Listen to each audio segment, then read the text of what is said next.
नमस्कार, स्वागत है आप सभी का हमारे इस बुलेटिन में। आपके साथ मैं अंजलि झा। तो चलिए बुलेटिन की शुरुआत करते हैं खबरों से। प्रधानमंत्री नरेंद्र मोदी की अध्यक्षता में हुई मुख्यमंत्री परिषद की बैठक में उत्तराखंड के मुख्यमंत्री पुष्कर सिंह धामी ने भाग लिया। इस दौरान उन्होंने राज्य में लागू की जा रही समान नागरिक संहिता पर प्रस्तुति दी। वहीं मुख्यमंत्री ने बताया कि यूसीसी को लागू करने के लिए मजबूत सिस्टम तैयार किया गया है। प्रक्रिया को सरल बनाने के लिए पोर्टल और मोबाइल ऐप विकसित किए गए थे। वही साथ ही साथ 14,000 से अधिक कॉमन सर्विस सेंटर भी जोड़े गए। धामी ने यह भी बताया कि ऑटो एप्लीकेशन और शिकायत निवारण प्रणाली भी लागू की गई। केवल 4 महीने में 1.5 लाख से अधिक आवेदन प्राप्त हुए हैं, जिनमें से 98% गांवों से प्रतिक्रिया आई है, जो जन समर्थन को दर्शाता है।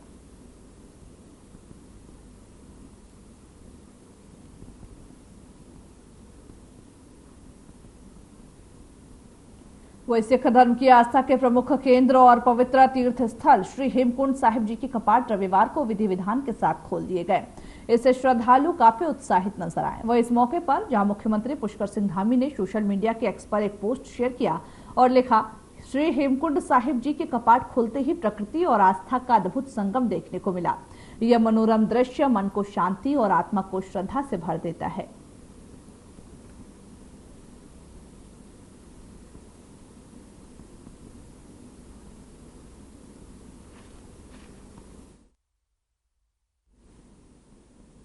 उत्तराखंड में विधानसभा चुनाव 2027 में हैं, लेकिन सियासी बिसात के लिए नेता अभी से ही डट गए हैं।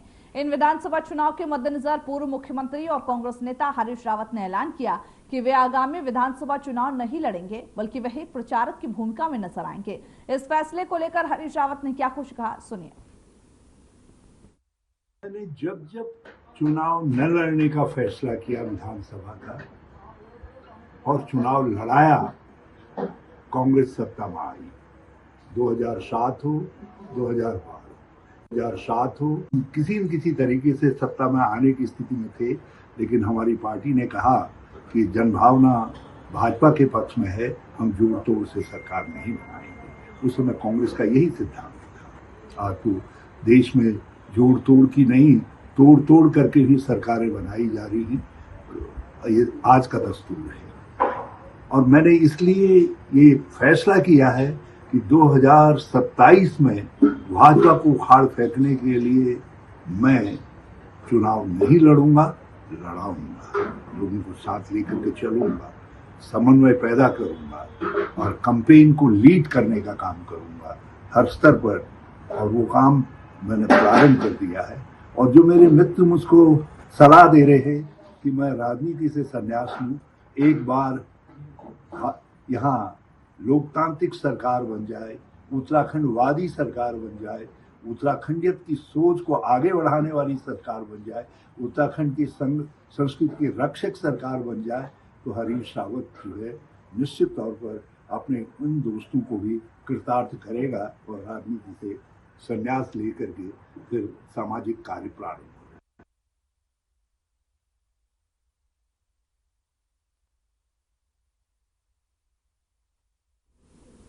उत्तराखंड सरकार द्वारा शुरू की गई मुख्यमंत्री एकल महिला स्वरोजगार योजना महिलाओं को आत्मनिर्भर बनाने की दिशा में एक बड़ी पहल है। इस योजना की खास बात यह है कि महिलाएं जिस काम में निपुण हैं, उसी कार्य के लिए सरकारी सब्सिडी प्राप्त कर सकती हैं। योजना के तहत महिलाओं को स्वरोजगार के लिए आर्थिक सहायता दी जाएगी। इसकी एकमात्र शर्त यह है कि आवेदिका के बैंक खाते में अधिकतम 25,000 तक की राशि होनी चाहिए। इसका लाभ प्रत्येक जनपद में पहले आओ पहले पाओ के आधार पर मिलेगा। पात्रता की आयु सीमा कम से कम 21 से ज्यादा और 50 साल तक निर्धारित की गई है।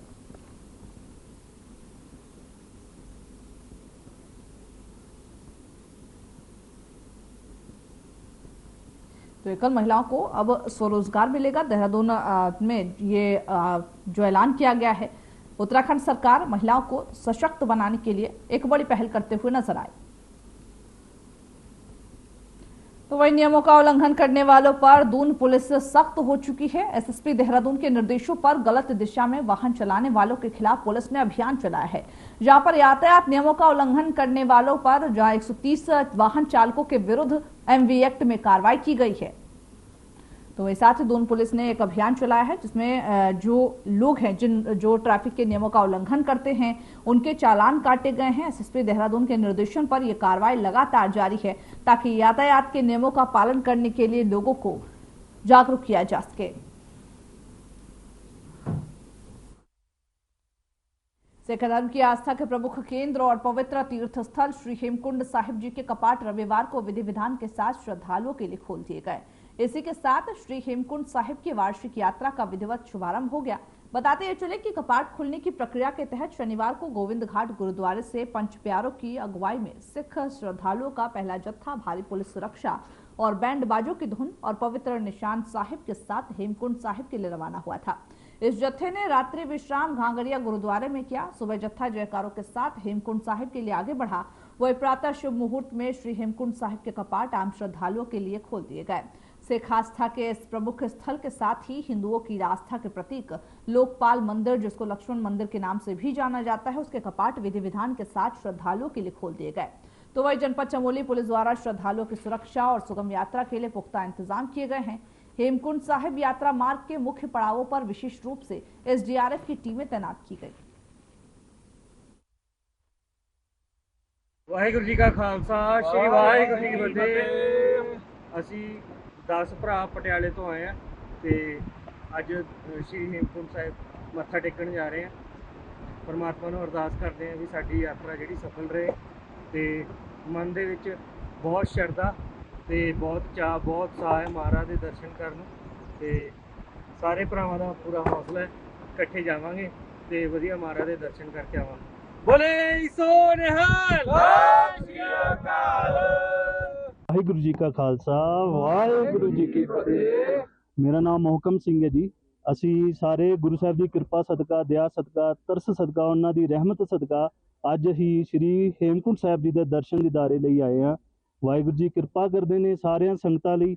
ਸਾਰੇ ਰਸਤੇ ਵਿੱਚ ਗੋਬਿੰਦ ਘਾਟ ਤੋਂ ਸ਼੍ਰੀ ਗੋਬਿੰਦ ਧਾਮ ਤੋਂ ਸ਼੍ਰੀ ਹੇਮਕੁੰਟ ਸਾਹਿਬ ਦੇ ਰਸਤੇ ਵਿੱਚ ਸਾਰਿਆਂ ਮੈਨੇਜਮੈਂਟ ਪ੍ਰਬੰਧਾਂ ਨੇ ਸਾਰੀ ਬੜੀ ਕਿਰਪਾ ਕੀਤੀ ਹੈ। ਰਸਤੇ ਵਿੱਚ ਸਾਰੀਆਂ ਸੰਗਤਾਂ ਲਈ ਸਹੂਲਤਾਂ ਹਨ। ਵਧੀਆ ਰਸਤਾ ਹੈ, ਕੋਈ ਗੱਲ ਨਹੀਂ ਇਹੋ ਜਿਹੀ। ਵਾਹਿਗੁਰੂ ਜੀ ਦੀ ਕਿਰਪਾ ਹੈ। ਤੁਸੀਂ ਸਾਰੀ ਸੰਗਤ ਨੂੰ ਹੱਥ ਜੋੜ ਕੇ ਬੇਨਤੀ ਹੈ, ਤੁਸੀਂ ਵੱਧ ਚੜ ਕੇ ਇੱਥੇ ਆਓ, ਗੁਰੂ ਸਾਹਿਬ ਦੀ ਖੁਸ਼ੀਆਂ ਪ੍ਰਾਪਤ ਕਰੋ। ਰਸਤੇ ਵਿੱਚ ਵਧੀਆ ਪ੍ਰਬੰਧ ਹੈ, गुरु साहब की कृपा है। और जो बर्फ़ है, बर्फ़ पिछले साल की अपेक्षा थोड़ी कम है। फौज ने रास्ता बहुत अच्छा बना दिया है और कोई दिक्कत नहीं है, कोई परेशानी नहीं होगी। मौसम भी बहुत अच्छा है, आप बड़े अच्छे ढंग से यात्रा कर सकते।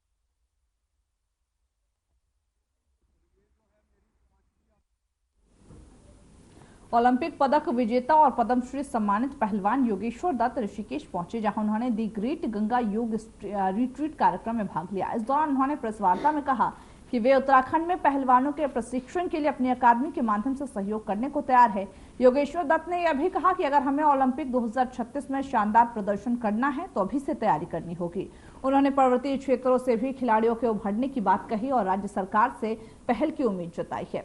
वह योग, ध्यान और मानसिक शुद्धि पर आधारित 4 दिवसीय रिट्रीट में शामिल होकर उन्होंने ये कहा कि योग और ध्यान बच्चों और युवाओं के चरित्र निर्माण में अहम भूमिका निभाते हैं।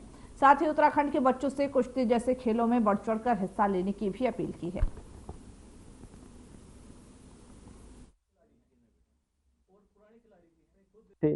The great Ganga yoga retreat में और 4 दिन का हमने यहाँ पे शिविर लगाया है और आप लोगों से मिलना चाहती थोड़ी। यहाँ के उत्तराखंड के लिए भी यही था कि यहाँ से भी बच्चे प्रतिभा निकल सकते हैं, ओलंपिक मेडलिस्ट उत्तराखंड से भी निकल सकते हैं।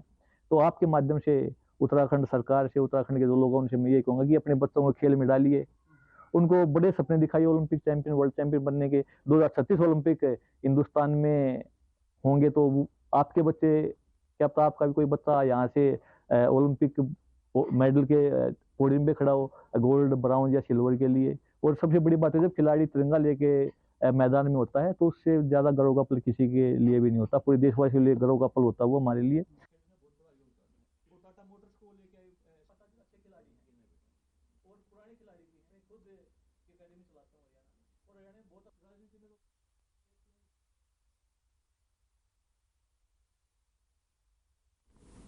उत्तराखंड सरकार 4 धाम यात्रा के सुगम, सुरक्षित और यादगार बनाने के लिए लगातार प्रयासरत है। प्रदेश सरकार द्वारा यात्रा व्यवस्थाओं को सुदृढ़ करने के उद्देश्य से बुनियादी ढांचे, चिकित्सा, परिवहन और सुरक्षा से संबंधित व्यवस्थाओं में लगातार सुधार किया जा रहा। इन प्रयासों का सकारात्मक जो असर है वो स्पष्ट रूप से दिखाई दे रहा। देश विदेश से आने वाले श्रद्धालु अब न केवल चारधाम यात्रा को आस्था का केंद्र मानते हैं, बल्कि इसे एक स्मरणीय अनुभव के रूप में भी याद रखते हैं। सरकार के प्रयासों से यात्रा मार्गों की स्थिति में सुधार, तीर्थ स्थलों पर साफ सफाई, ठहरने की बेहतर व्यवस्था और मेडिकल हेल्पलाइन, पुलिस सहायता केंद्र और ट्रैफिक नियंत्रण की व्यवस्थाओं को मजबूती मिली है। मुख्यमंत्री पुष्कर सिंह धामी के नेतृत्व में राज्य सरकार श्रद्धालुओं की सुरक्षा और सुविधा को सर्वोच्च प्राथमिकता दे रही है, ताकि चारधाम यात्रा अधिक से अधिक भक्त को आकर्षित कर सके और राज्य की धार्मिक पर्यटन नीति की मजबूती को बढ़ा सके।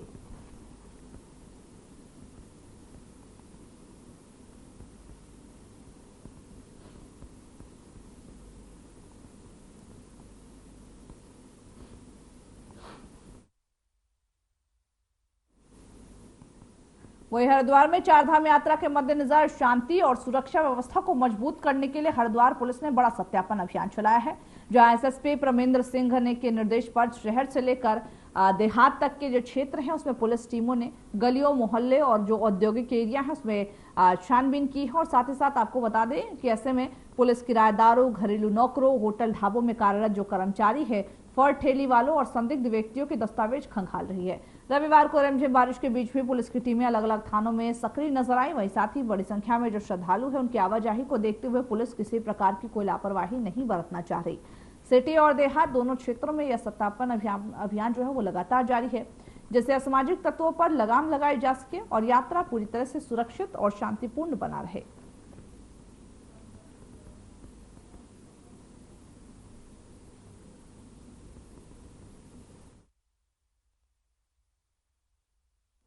उत्तरकाशी जिले की तहसील बड़कोट क्षेत्र के अंतर्गत कुरसिल नाड़ागांव मोटर मार्ग पर जहां एक मैक्स बोलेरो वाहन की दुर्घटनाग्रस्त होने की सूचना मिली।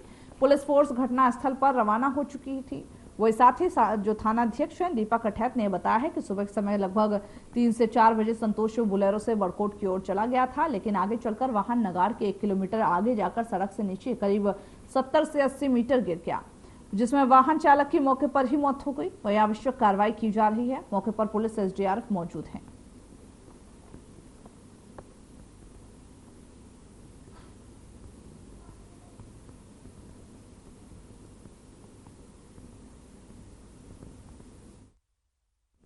वो उत्तराखंड में आने वाले दिनों में मौसम बिगड़ने के संकेत मिल रहे हैं। मौसम विभाग ने राज्य के कई हिस्सों में तेज बारिश और ओलावृष्टि की चेतावनी जारी की है। नैनीताल, पौड़ी और चंपावत जिलों के लिए येलो अलर्ट जारी किया गया। वहीं मौसम विभाग के मुताबिक प्रदेश में इस बार सामान्य से अधिक बारिश होने की संभावना है। बीते 24 दिनों में राज्य में औसत से 59% अधिक वर्षा रिकॉर्ड की गई है, जो मानसून पूर्व की तेज गतिविधियों का संकेत देती है। वही मौसम विभाग ने लोगों से अपील यह भी की कि वे आवश्यक सावधानी बरतें और अनावश्यक यात्रा से बचें।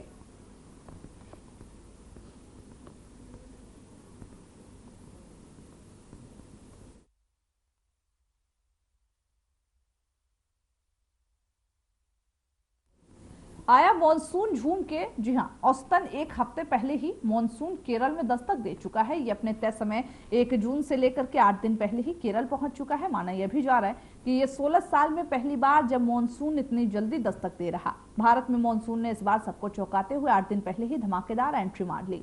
अब ये बारिश का बवंडर केरल से लेकर दिल्ली एनसीआर के कई राज्यों और साथ ही साथ कई जो राज्य हैं आसपास के उत्तर प्रदेश में भी कहर बरपाने को तैयार है। देखिए इस रिपोर्ट को।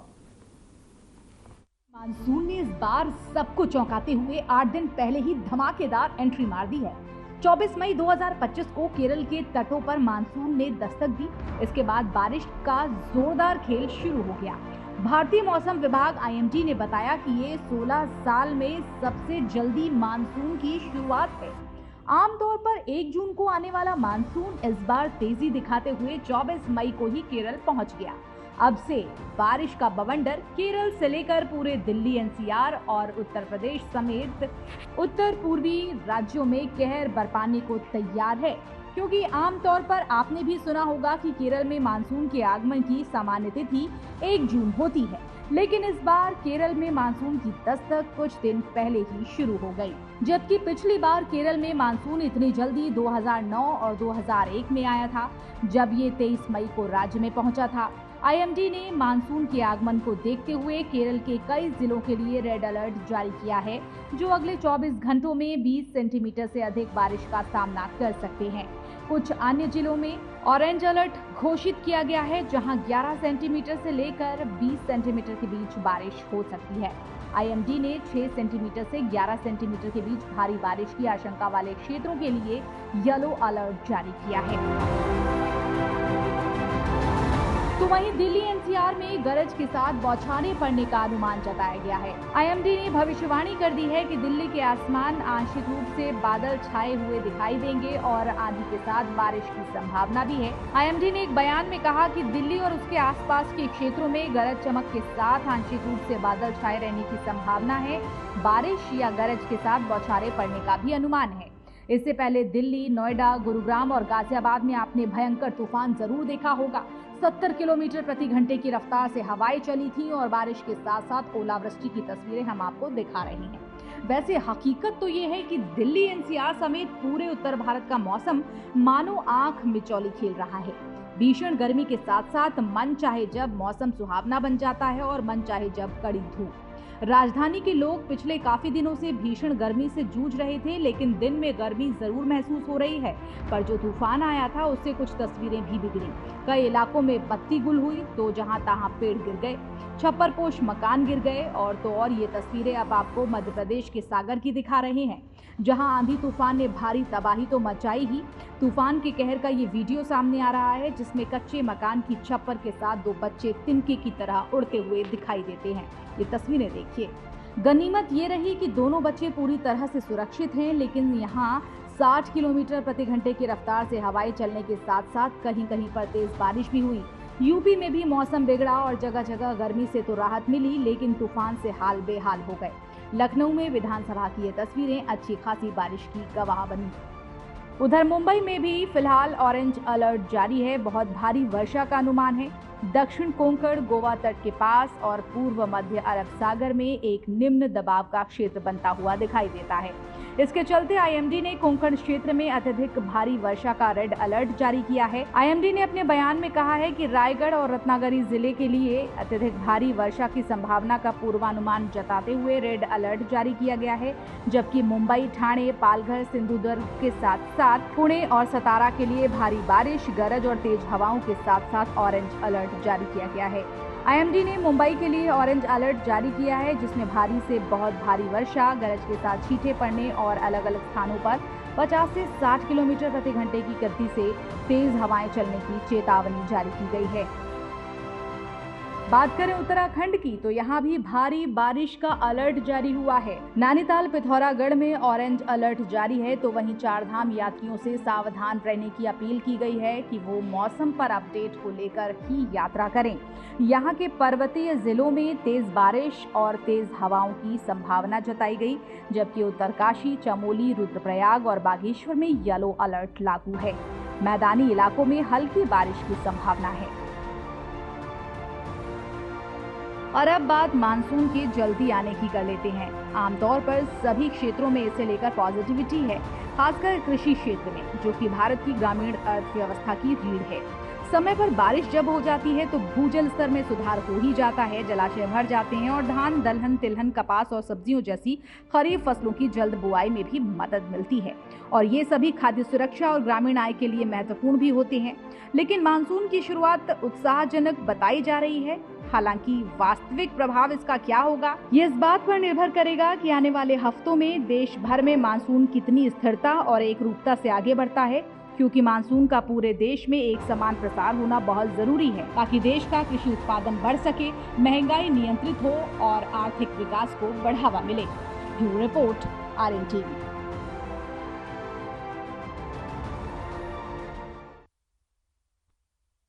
बढ़ते अन्य खबरों की ओर, जहां पर विदिशा में केंद्रीय मंत्री शिवराज सिंह चौहान ने कहा कि मैं एक अलग उद्देश्य लेकर चला हूं, हम सब एक परिवार है। प्रधानमंत्री मोदी लगातार इस बात पर जोर दे रहे हैं, विकसित भारत का निर्माण होना चाहिए। विकसित भारत का मतलब है ऐसा भारत जिसमें सड़कें, बिजली और पानी का जाल हो, जहां खेती किसानी ठीक हो, जहां बच्चे खूब पढ़े, जहां माँ, बहन और बेटी का सम्मान हो, जहां हर परिवार कोई न कोई रोजगार से जुड़ा हो, इस धरती पर कोई भी भूखा ना सोए। देश से मैं निकला हूं, हम सब एक परिवार हैं, ऊपर बैठे भी और नीचे बैठे भी।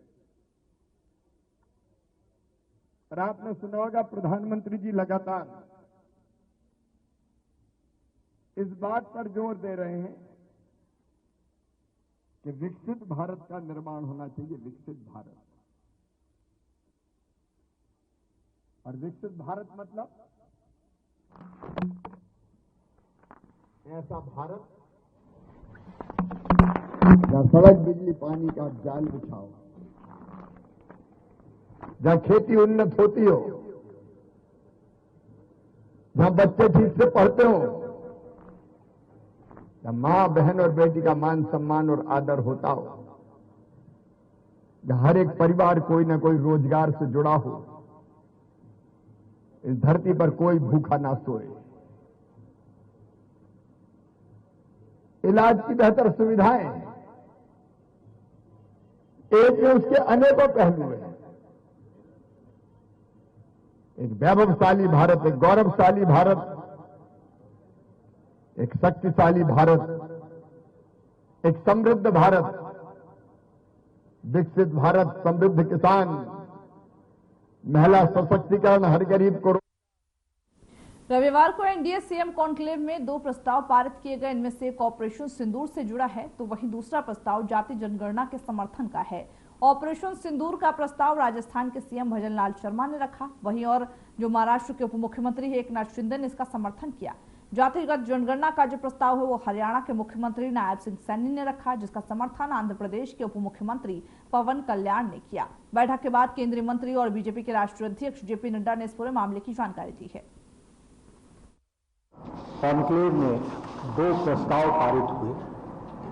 एक प्रस्ताव तो ऑपरेशन सिंदूर, जिसमें जो प्रधानमंत्री मोदी जी के नेतृत्व में ऑपरेशन सिंदूर हुआ और जो हमारे फौज के, हमारे आर्मी ने, हमारे आर्मी के जवान्स ने जो देश की सेवा की है उसकी भूरी भूरी प्रशंसा की गई और जो हमारी आर्मी है जिसने तो अपना पराक्रम दिखाया है उसकी भूरी भूरी प्रशंसा हुई है। तो ये प्रस्ताव सर्वसम्मति से पारित हुआ, जिसमें ऑपरेशन सिंदूर में प्रधानमंत्री मोदी जी की नेतृत्व क्षमता, सशक्त भारत, समर्थवान भारत और आत्मनिर्भर भारत कैसे बन रहा है इसकी उस प्रस्ताव में चर्चा है। और एक तरीके से कहा जाए तो जिस प्रिसिशन के साथ हमारी आर्मी ने पाकिस्तान के में टेररिस्ट एक्टिविटीज़ को और टेररिज्म को जो आघात पहुंचाया, जो वहाँ अटैक किया, उसकी मारक क्षमता और मारक क्षमता के साथ साथ एग्जैक्टनेस, प्रिसिशन, इस बात की भी चर्चा हुई है। जातिगत जनगणना, इस जातिगत जनगणना के विषय पर जिसको भारत की कैबिनेट में मोदी जी के नेतृत्व में स्वीकृति दी है और ये हमारी कल्पना शुरू से थी और हमारे बिहार की सरकार, नीतीश कुमार जी की सरकार जिसने सबसे पहले इसका प्रस्ताव लाया था, उसको भी ध्यान में रखते हुए और यह जातिगत जनगणना पर भी प्रस्ताव पारित हुआ और सभी लोगों ने इसको जहां इसकी सहमति के साथ साथ जो मोदी जी का निर्णय हुआ है उसकी प्रशंसा के साथ साथ साधुवाद देने का काम इस प्रस्ताव में हुआ है। यहां मैं ये भी बताना चाहता हूं कि इस प्रस्ताव के माध्यम से हमने स्पष्ट किया है कि हम जातिगत राजनीति नहीं करते हैं, लेकिन वंचित, पीड़ित, शोषित, दलित जो छूट गए हैं उनको मुख्य धारा में समावेश करना, जो भी जिस तरीके से छूटा हुआ व्यक्ति है उसको मुख्य धारा में समावेश करना, यह समाज की आवश्यकता है और जातिगत जनगणना के माध्यम से हम इसको देखते हैं और इसको हम आगे बढ़ाने का काम कर रहे हैं। जो भी जिस तरीके से छूटा हुआ व्यक्ति है उसको मुख्य धारा में समावेश करना, यह समाज की आवश्यकता है और जातिगत जनगणना के माध्यम से हम इसको देखते हैं और इसको हम आगे बढ़ाने का काम कर रहे हैं।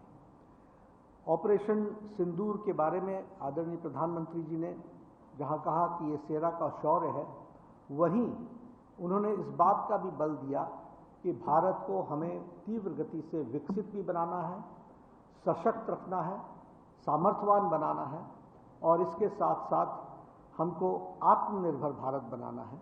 इस पर हमको ध्यान देने की ज़रूरत है। हम लोगों ने यहाँ पर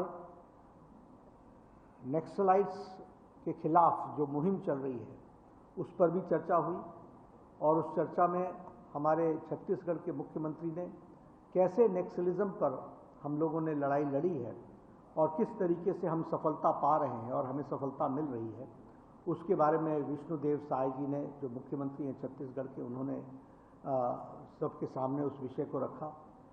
वहाँ के गृह मंत्री विजय शर्मा जी ने